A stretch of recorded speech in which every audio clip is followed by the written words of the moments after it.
We will now continue with our first keynote speaker. It's my pleasure to introduce our keynote speaker, Dr. Pamela Gay, a well astronomer. Hello. Uh, Hi, Pamela. I'm waiting to see. Let me know if you can see my slides. I'm not sure I'll be able to see my slides.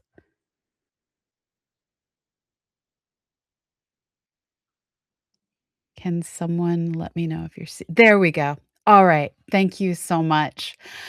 Good morning, evening, afternoon, wherever in the world you may be. I have to admit, I've struggled to keep this talk to a manageable size.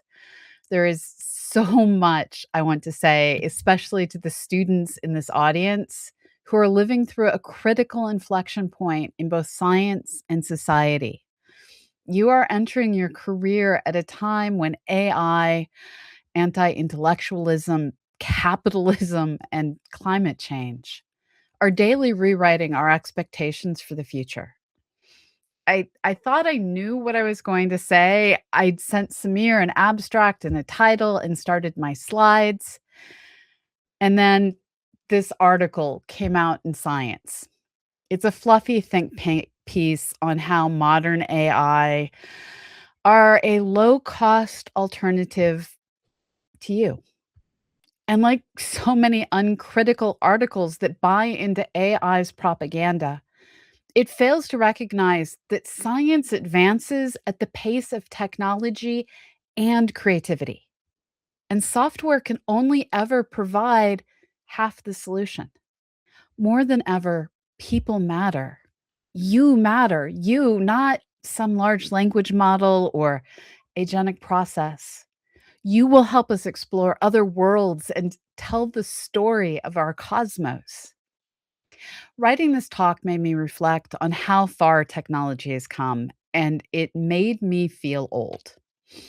As a member of Gen X, I am here to tell you that yes, we are grouchy because not only have we had to purchase our music in at least 4 different formats, we have also been cursed with having to redo all of our presentations over and with having to rewrite our code over and over again.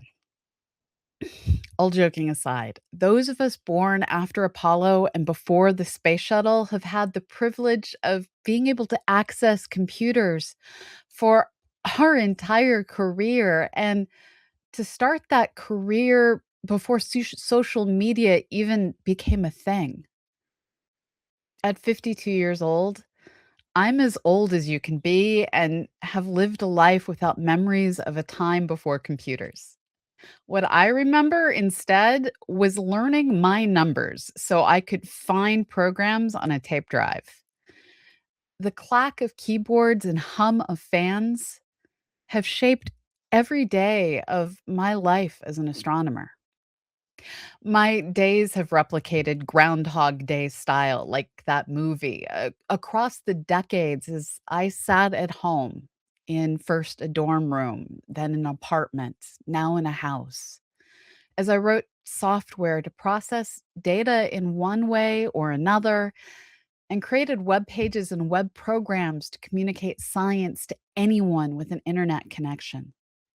Through this 1-2 punch of software development and online science communications, I've worked to build a career that leverages technology to get people learning and doing science.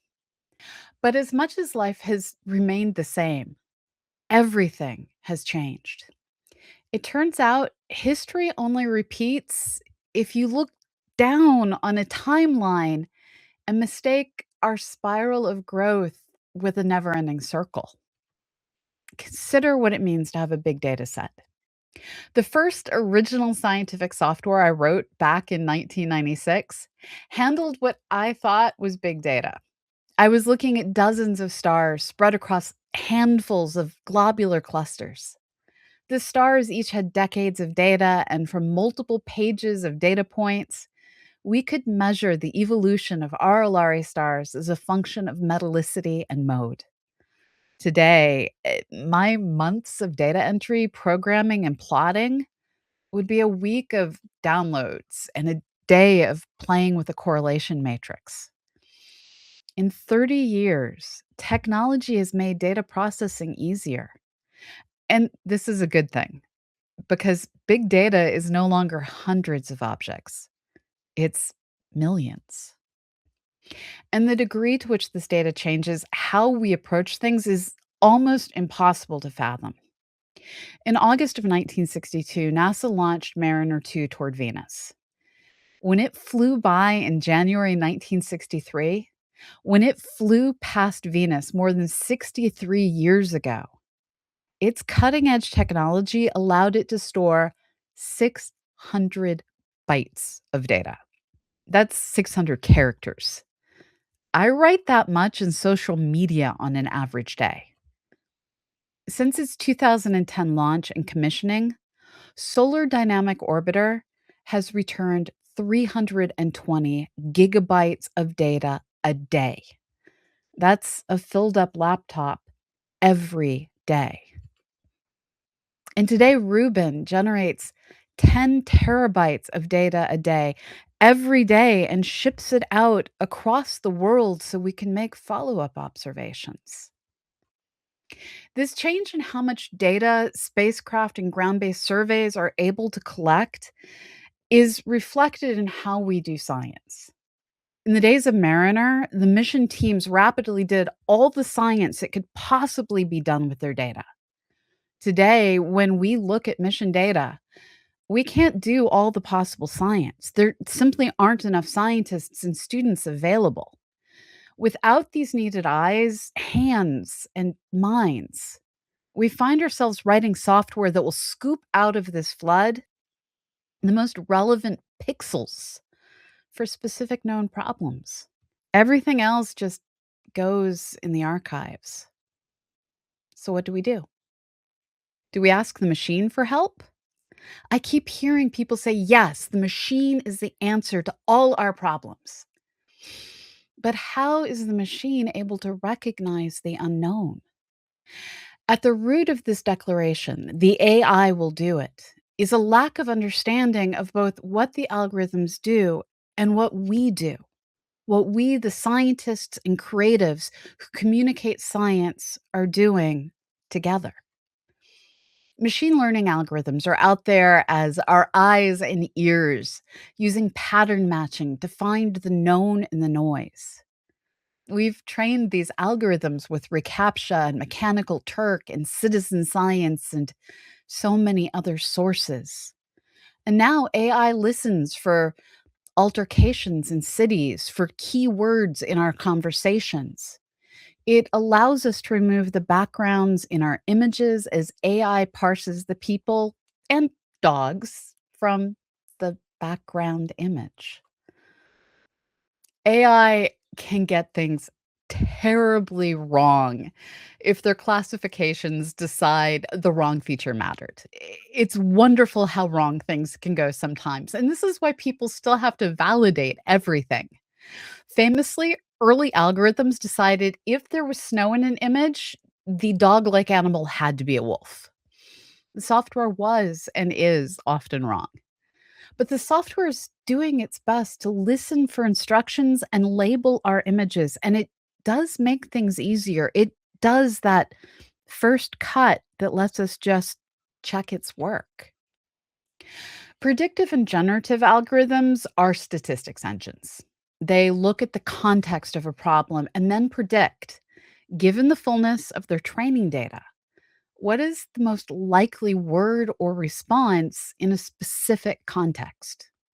You can say, generate an image in the style of Picasso's Blue Period. And that will tell the software the color palette, the digital brushes, the typical line angles and curves, and other details we are still identifying that it statistically identified as being Picasso's Blue Period. You can add, make it a star forming region similar to the Orion Nebula, but not the Orion Nebula, which is what I did here. And it will go through every image with the word star forming region and Orion Nebula. And it will take those images and figure out what statistically is most common and how they're laid out.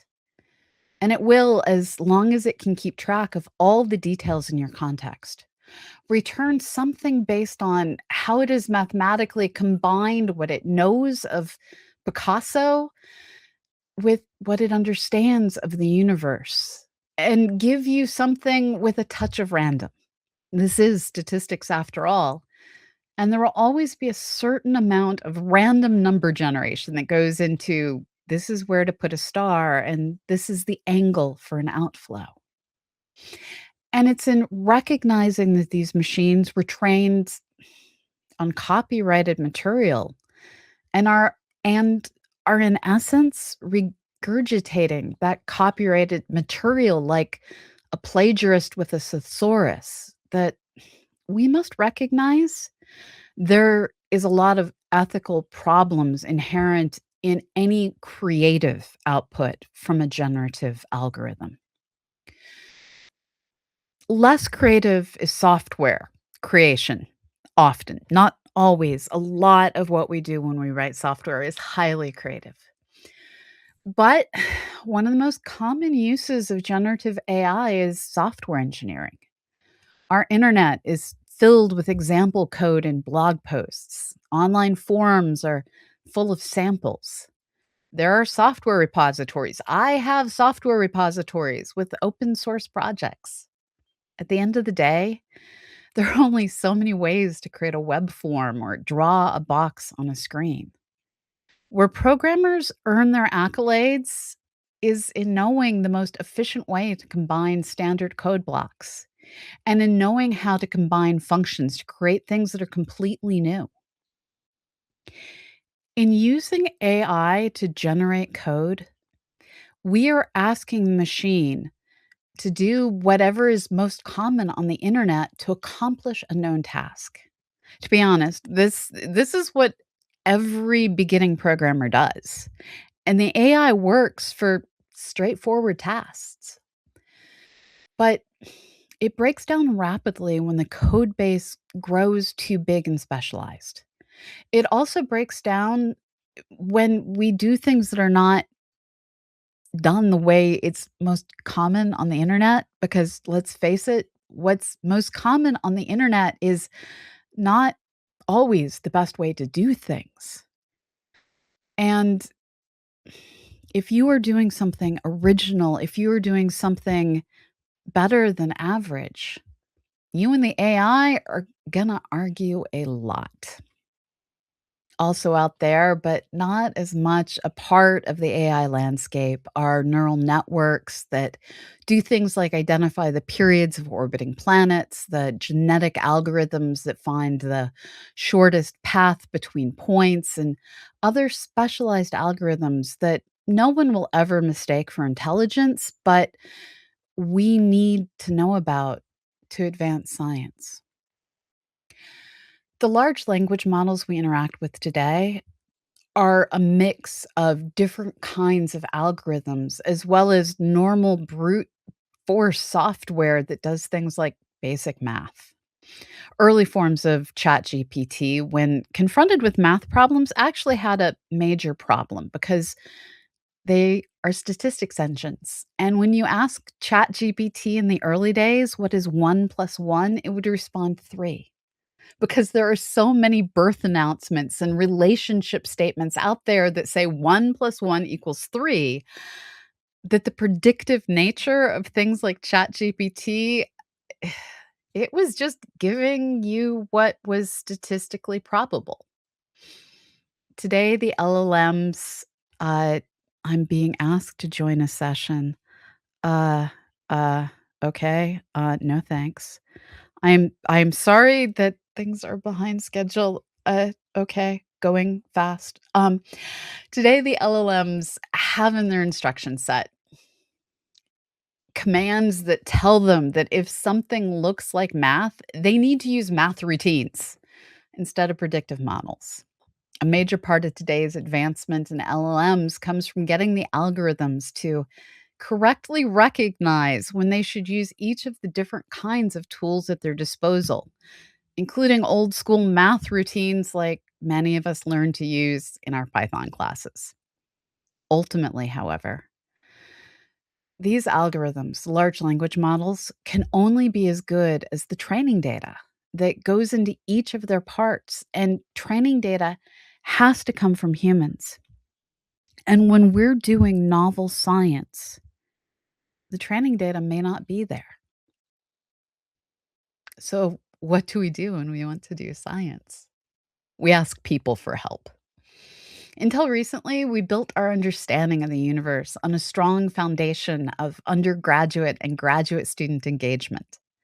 Many of the tasks we have to do are time consuming, tedious, but simple.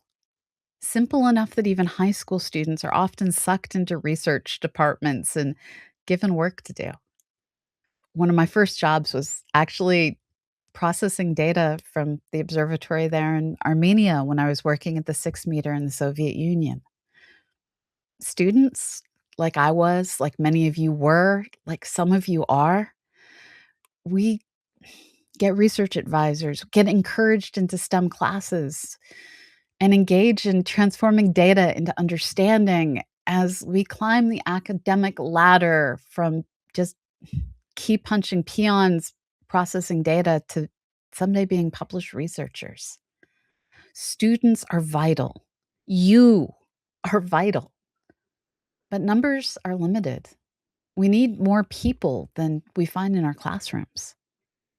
And this is where citizen science comes in. CosmoQuest is a platform where we focus on planetary science. We ask our participants to do projects in the context of free choice learning. We have a community with a Discord server, online office hours, live streams, and podcasts.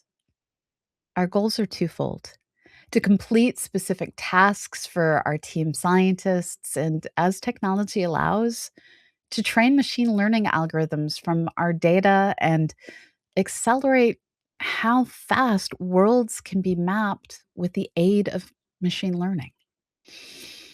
It is substantially harder to map worlds with AI than to map the sky for one really annoying reason.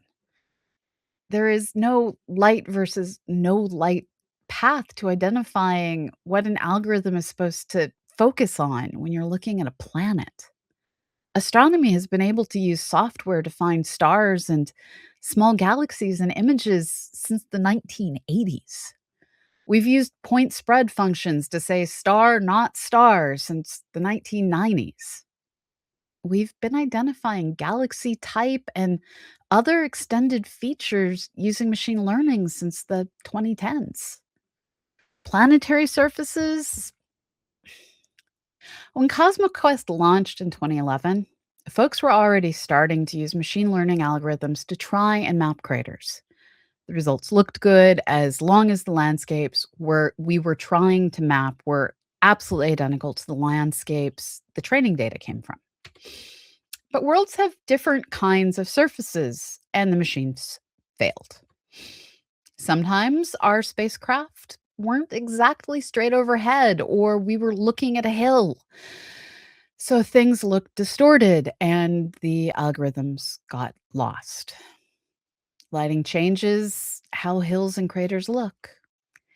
And these changes can even be challenging to the human eye as we struggle to recognize this is the same thing seen with the sun in two different places. These images, this is the same thing seen with the sun straight overhead and off to the side. And then there's just the weird stuff. This is Renier gamma, a perfectly flat swirl of color likely created by magnetic fields preferentially placing grains of material in different places on the moon's surface. Machines can't handle this, but people can. Where algorithms need thousands to millions of training images, humans just need to be told what are the factors that create these differences in what we see. And then they're often running, and they are accurate. Comparison of aggregate data from 15 volunteers, each looking at a small sample of this image, and 8 pros looking at the whole image. This comparison statistically showed that within errors, the results are absolutely the same, and that you actually get better science from working with a group of volunteers than one professional who will make mistakes. And we can't afford to have 8 professionals looking at the entire moon. Back in 2011, we knew we were going back to the moon. We just thought we'd be getting there by now with the Constellation program. What we were working on, mapping the moon, Mars, and asteroids. It put us on a path to define the safe places to land and the scientifically interesting places to explore as a human robotic machine learning program made science possible. Constellation is no longer our ticket to the moon. But modern landers like Blue Ghost, this is Blue Ghost, are just as much in need of excellent maps as Constellation. Today's need may actually be greater as we look to potentially land top heavy towers on the moon. We need to make sure the surfaces these things are landing on are below 8 degrees or they're going to fall over. We also need to make sure that they're not going to clip a leg on a boulder or land with a leg in a hole. So we map and we train the machine and we map some more because the machine keeps screwing up, hoping that one day we can reach the point where our machine learning algorithms are good enough to carry on beyond us, good enough to trust, to believe its data when we're landing a spacecraft. The moon is a large and diverse body. And every 200-meter by 200-meter chunk takes 3 to 10 minutes for a human to map. In our dreams, we can reach a point where the machines do what they can and flag what they can't. And together we explore worlds. But we're not there yet. Millions of craters later, things are a lot better, but the machines just aren't as good as humans. And the gap between what software can do and what people can do is one that can be hard to understand given all the pro artificial intelligence propaganda. The best explanation I've come across is this one, which is probably way too small for any of you to read. So I'm going to read it out loud. Uh, Rohan Paul reports Jan LeCun's new interview explains why large language models are so limited in terms of real world intelligence. She says the biggest large language model is trained on about 30 trillion words, which is roughly 10 to the power of 14 bytes of text.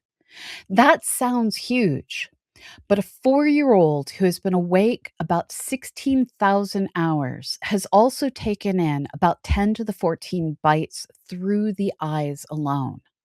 So a small child has already seen as much raw data as the largest LLM has read. But the child's data is visual, continuous, noisy, and tied to actions: gravity, objects falling, hands grabbing, people moving, cause and effect. From this, the child builds an internal world model and intuitive physics and can learn new tasks like loading a dishwasher from a handful of demonstrations. LLMs only see disconnected text and are trained just to predict the next token. So they get very good at symbol patterns, exams, understanding real common sense, and efficient learning from a few messy real world experiences. Sorry, but they lack grounded physical understanding, real common sense, and efficient learning from a few messy real world experiences. So for now, we have to ask when we use AI, what problems can a 4-year-old with no context accomplish with sufficient training?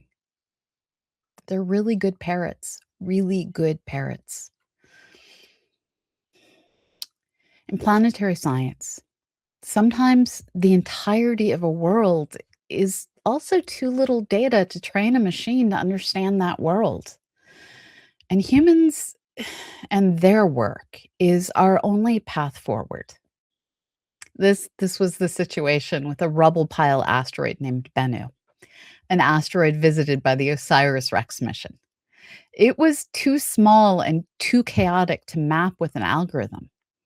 We were actually done mapping before the machine would have been done trying to learn.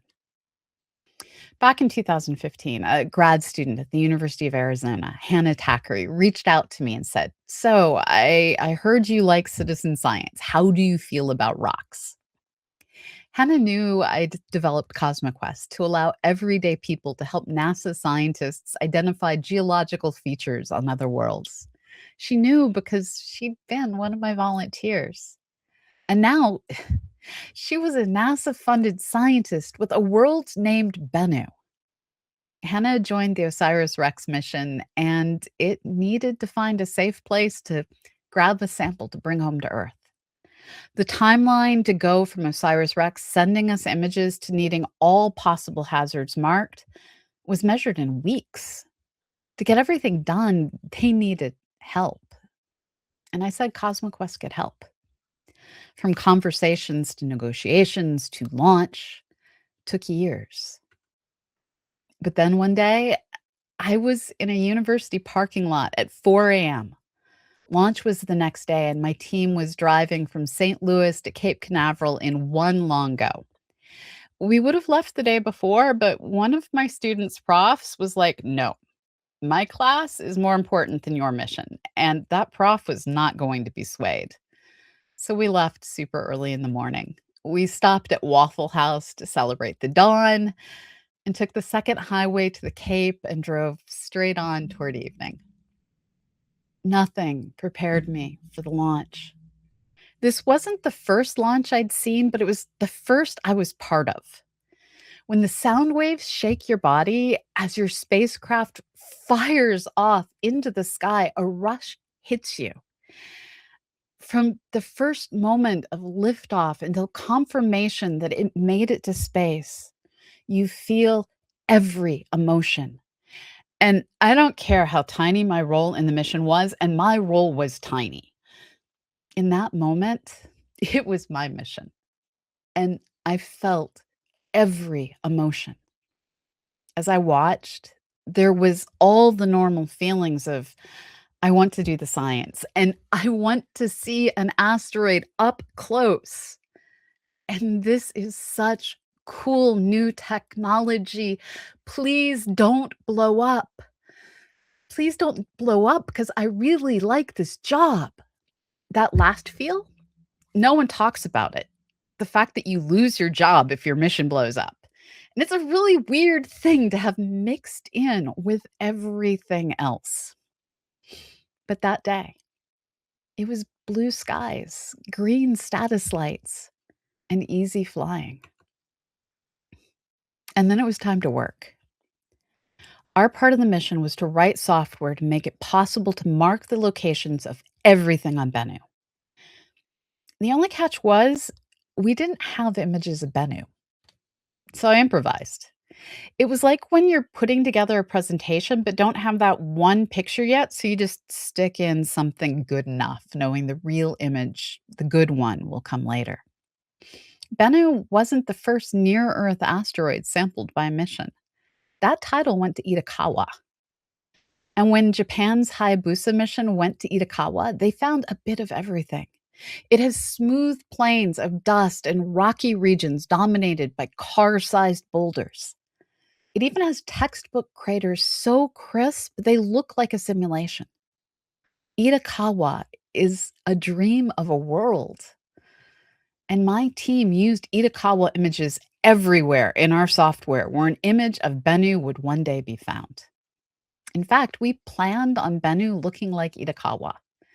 We wrote and tested software assuming Bennu would look like Itakawa. We figured if it took 2 to 3 minutes per image with Itakawa, and we'd have 5,000 images of Bennu with a few thousand volunteers, we could be done in a week. This was exciting. we were going to be on schedule based on assuming Bennu would look like Itakawa. You know what they say about assumptions. On New Year's Eve, 2019, OSIRIS-REx had a date with an asteroid, and that asteroid looked nothing like Itakawa. Bennu was not the space rock of our dreams. Of those smooth fields we'd imagined OSIRIS-REx sampling, there were none. Bennu was nothing but rocks. If you were to imagine an interplanetary dump truck dumping out a pile of gravel and boulders from a construction site, what you're imagining, that is Bennu. At first glance, nowhere looked safe for the mission to grab a sample. At second glance, OSIRIS-REx needed a new definition of safe, and luckily that was not my problem. My problem was figuring out how we were going to get anyone to willingly map features on this rocky asteroid. The average image of Bennu had a few hundred rocks, a few dozen boulders, and craters were just areas where the rocks were smashed into a circular dip. Instead of 2 to 3 minutes per image, it was taking 20 minutes and up to an hour. Like, I did not want to map everything in these images. When the day came to open our software to the public, thousands of people showed up, as expected, and happily said, "I'm here to map." Like, how cool is it to be able to say, I volunteered to help a NASA mission find a safe place to get a scientific sample? Of course, people are going to show up. That doesn't mean they're going to stay. They came. They did the tutorial in which I kept those easy Itakawa images. And then they saw their first Bennu image. And about half of them left. It was bad. So we turned to twitch.tv and live streaming, and we made memes. I and my team members took turns sitting on Twitch, mapping Bennu while challenging folks to join us. It turns out video gamers who are used to grinding away for in game riches are sometimes the right people to recruit for science.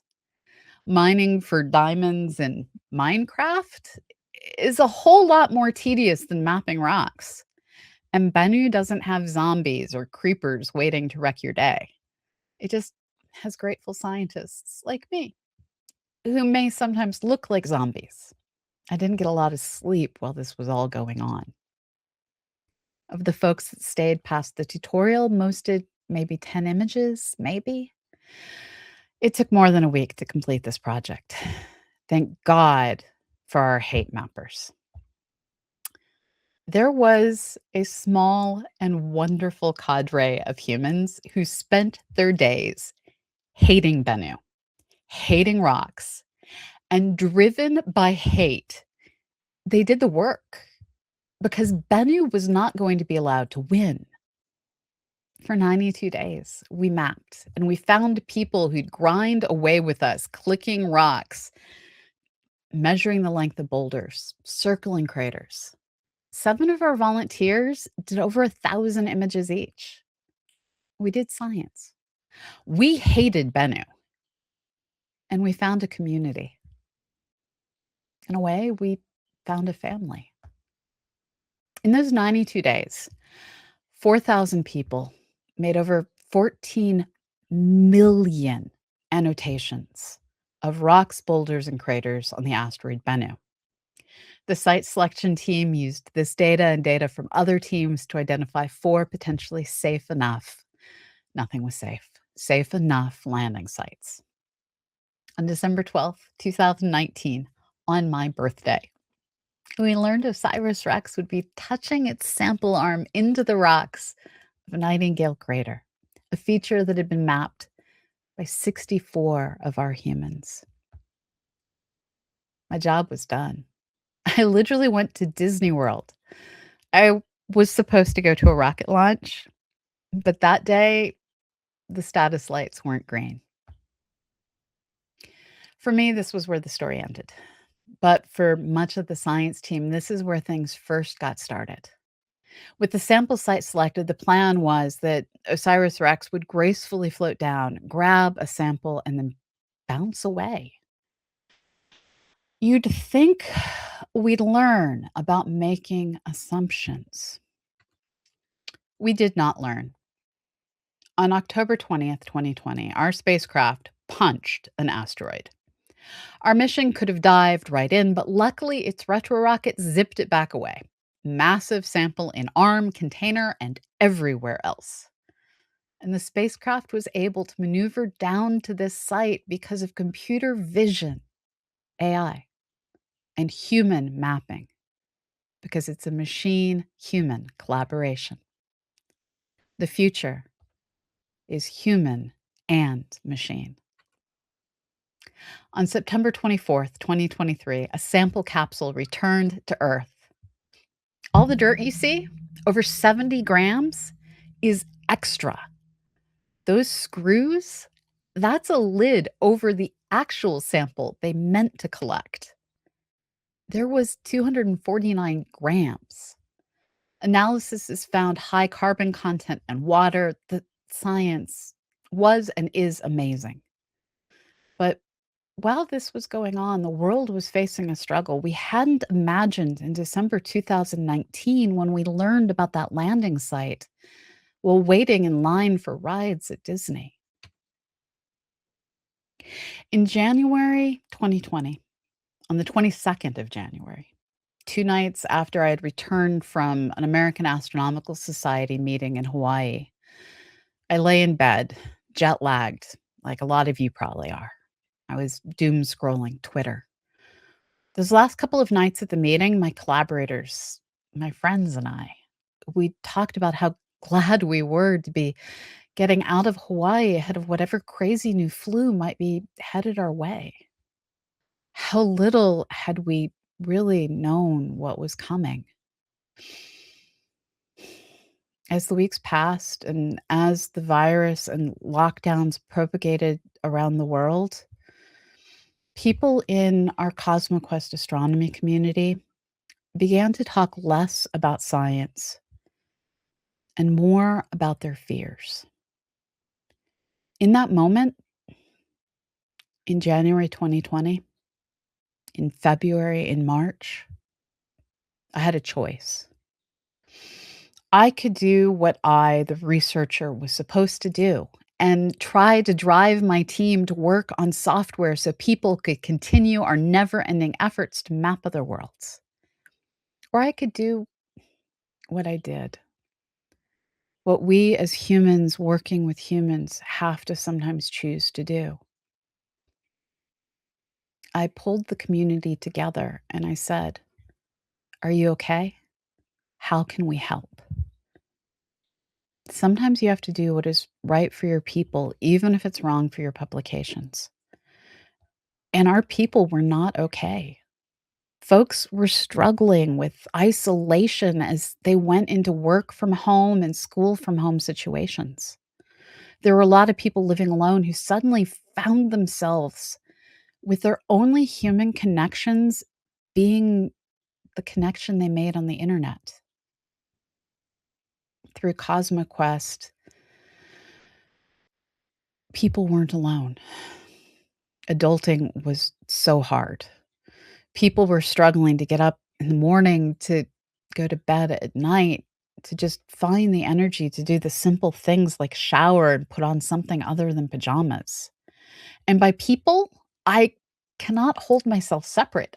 I may share my home with a husband, and back then there was an international grad student in our house. But that whole failing to sleep and living in pajamas, I'm just as guilty as anyone else. So we laid out a plan of purposeful compassion. In our community of people who learn and do science, we knew no one could function. No one could learn or do science if we were all too busy being angry and afraid. This was the first lesson I had learned as a teacher. No one can learn when they're hurting. And it was the most important lesson I took into 2020 and beyond. We remembered as long as everyone leans in, no one can fall down. We learned how to survive, except not everyone did. This is the thing graduate school in 10 years as a professor never prepared me for. And it is the thing that needs to be talked about more at conferences like this one. As the leaders of communities, we are teachers and mentors and problem solvers. And sometimes we're the people with the emergency phone numbers. Sometimes we're the ones who have to call a family and say, I'm sorry. I don't know how to tell you we think they're gone. I know they lived alone, but they were never alone.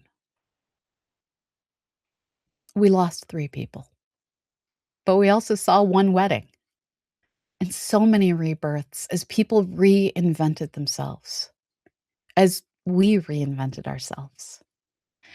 And that reinvention started with 1 cursed project. In 2022, we were funded to work on a new project.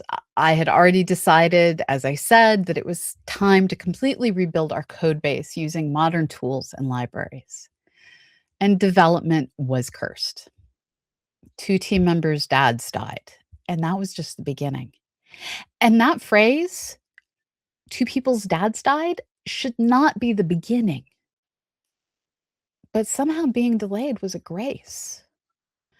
In fall 2024, we got a second related grant, and changes were going to be needed. Our slow start would mean a richer outcome. But in the fall of 2024, the US changed. Here's another thing you need to know about CosmoQuest. It's home to a vibrant queer community. We have a lot of people with disabilities. And if I'm being honest, we have a rich community of people who are both queer and disabled. Conversations around diversity, inclusion, disability, bullying, ethics, philosophy. These are just part of what we talk about late at night as we map other worlds or play games in Minecraft. The Monday after Trump was elected, we lost a trans member of our community to suicide. On January 20th, 2024, as I watched as diversity, equity, and inclusion restrictions came down and my friends began to see their content turned off, I realized I could not launch federally funded projects on CosmoQuest because it just might mean, it would mean, having to take offline our support of diverse communities. And I will not do that. So I messaged my collaborators and I started writing new software from scratch again. As I set up on a new URL, mappers.psi.edu, and I moved beyond CosmoQuest.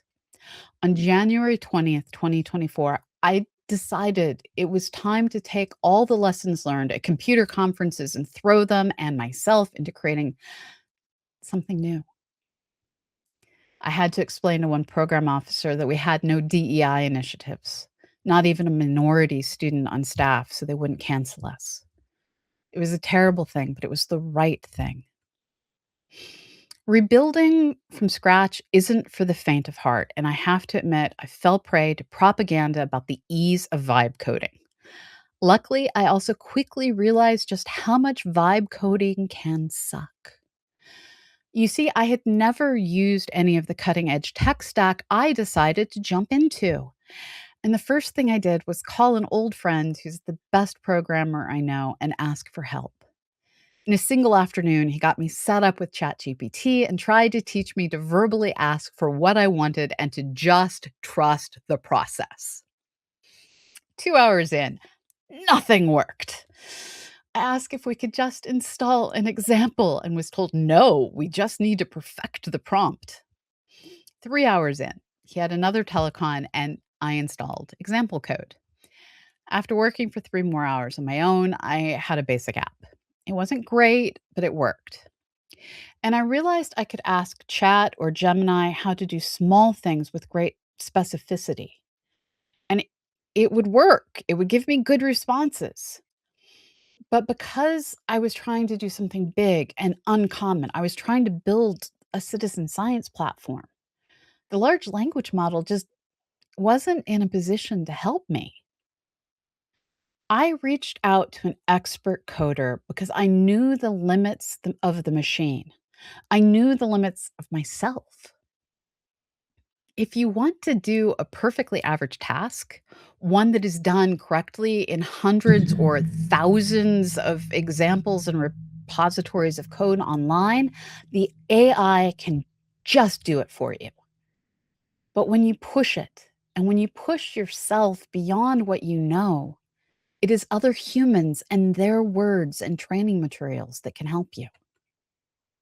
And there's another side to this. The large language models that want to help us write our code and do our thinking and write our words, they are only as good as their training data, and their training data is the internet. The kinds of people who are in this room virtually and in reality in Armenia are the kind of people who have proven themselves to be better than average. And that means that you can create things that are better than the average content on the internet and better than AI is going to give us. The perception that AI can produce things faster in many cases is just that, a perception. You may think, well, it may not be great, but it increases my productivity, and that's important. But research is finding that in most cases, AI increases the perception of speed while slowing down production. AI creates things fast, but they still need to be proofread, revised, fact checked. And do you want to work from the first draft of something that is average of what's on the internet? Or do you want to work from the first draft that is your best first draft? To say it again, as a field, astronomy and science communications advance at the pace of technology and human creativity. The future requires both these factors to work together. And if we try to hand over our creativity to the machine, that is the pathway to evil robots and boring content that's average. You can leverage the AI to do your bidding, doing the things that are thoughtless and a waste of your expensive time. I love to use AI to write web forms and to transform a table of values into my error checking if then statements. If the task is one I'd give an average undergrad, I can give it to an AI.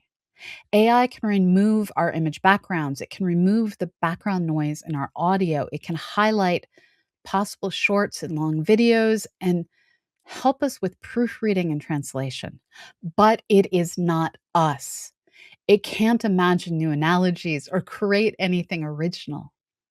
If what you need is just another diagram of phases of the moon that's designed to match your institute's style guide, the AI can do it. But originality, creativity, that's our job.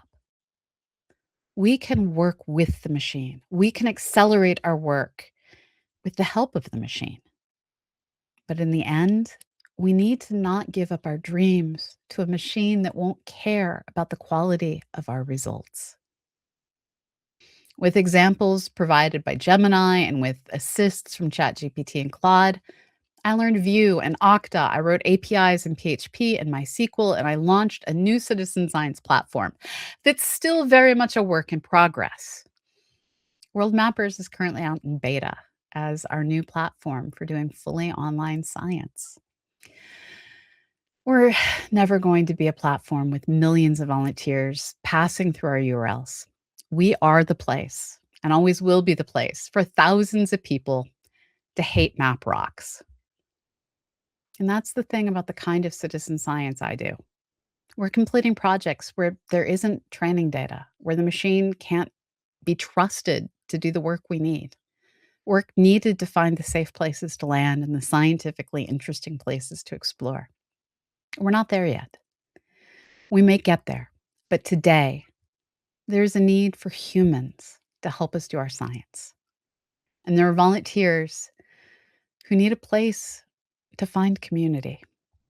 And as long as we all lean in, we can support each other and no one will fall down. We live in interesting times, but let's choose to find joy and do science together. Thank you.